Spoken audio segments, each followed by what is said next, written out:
ലാൽ സലാം. മോഹൻലാൽ കരുത്തിൽ ഭബഭ തരംഗമായി മാറുകയാണ്. മണിക്കൂറിൽ 17,000-ന് മുകളിലുള്ള ടിക്കറ്റുകൾ. ഒറ്റ പേര്, the complete actor OG Mohanlal. ആ ഒരൊറ്റ പേര് വെച്ച് തന്നെയാണ് ഈ ഒരു സിനിമ ഇത്രത്തോളം തൂക്കിയടി തുടരുന്നത്. ആദ്യ ദിനം സിനിമയ്ക്ക് നേടാൻ കഴിഞ്ഞത് 4 കോടിയോളമാണ് വേൾഡ് വൈഡിൽ നിന്ന്.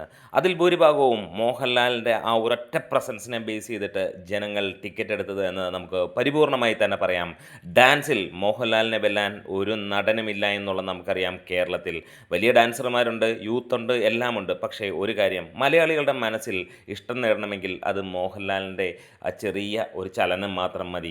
ഇത്ര ഗംഭീരമായിട്ട് മലയാളികൾക്ക് വേറെ ആരെയും ഇഷ്ടപ്പെടാനും കഴിയില്ല. ഇനിയും ബബബയുടെ കളക്ഷനും കാര്യങ്ങളുമൊക്കെ വരുമ്പോൾ ഇപ്പോൾ മണിക്കൂറിൽ 3,500-ന് മുകളിലുള്ള ടിക്കറ്റുകളാണ് വിറ്റുപോകുന്നത്. ആദ്യ ദിനം കേരള ബോക്സ് ഓഫീസിൽ നിന്ന് 2,63,00,000 രൂപയോളം സിനിമയ്ക്ക് നേടാൻ കഴിഞ്ഞു.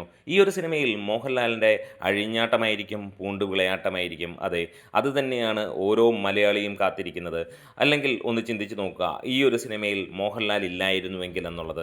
ഇത് സാധാരണ ഒരു ലെവലിൻ്റെ താഴെ പോകും എന്നുള്ളത് തന്നെയാണ് എനിക്ക് തോന്നിയിട്ടുള്ളത്. ഒരുപക്ഷെ സിനിമ ഇറങ്ങി കഴിയുമ്പോൾ നല്ലതാണെങ്കിൽ ആളുകൾ കയറും. പക്ഷേ ദ റിയൽ OG മോഹൻലാൽ ഉള്ളതുകൊണ്ട് മാത്രം സിനിമ ഇറങ്ങുന്നതിന് മുമ്പ് അമ്മാതിരി ഒരു കൊടൂര തൂക്ക് വേൾഡ് വൈഡായിട്ട് കാണാൻ കഴിയുന്നു എന്നുള്ളത്. അതുതന്നെയാണ് പറഞ്ഞത്. മോഹൻലാലിൻ്റെ കരുത്തിൽ, മോഹൻലാലിൻ്റെ പവറിൽ, മോഹൻലാൽ എന്ന ആ ഒരൊറ്റ ബ്രാൻഡിൻ്റെ പേരിൽ തന്നെ ആളിക്കത്തിക്കുന്നു. അതുതന്നെയാണ് ഇന്ന് മാർക്കറ്റിങ്ങിൽ പലരും യൂസ് ചെയ്യുന്നത്. അതെ, ആനയുടെ വലിപ്പം, ആ വലിപ്പം അറിയാം നമുക്ക്. അതുതന്നെയാണ് മോഹൻലാൽ. കടൽ, മോഹൻലാൽ, ആന, ഇതെല്ലാം നമുക്ക് പ്രിയപ്പെട്ടതാകുന്നതും അതുകൊണ്ട് തന്നെയാണ്.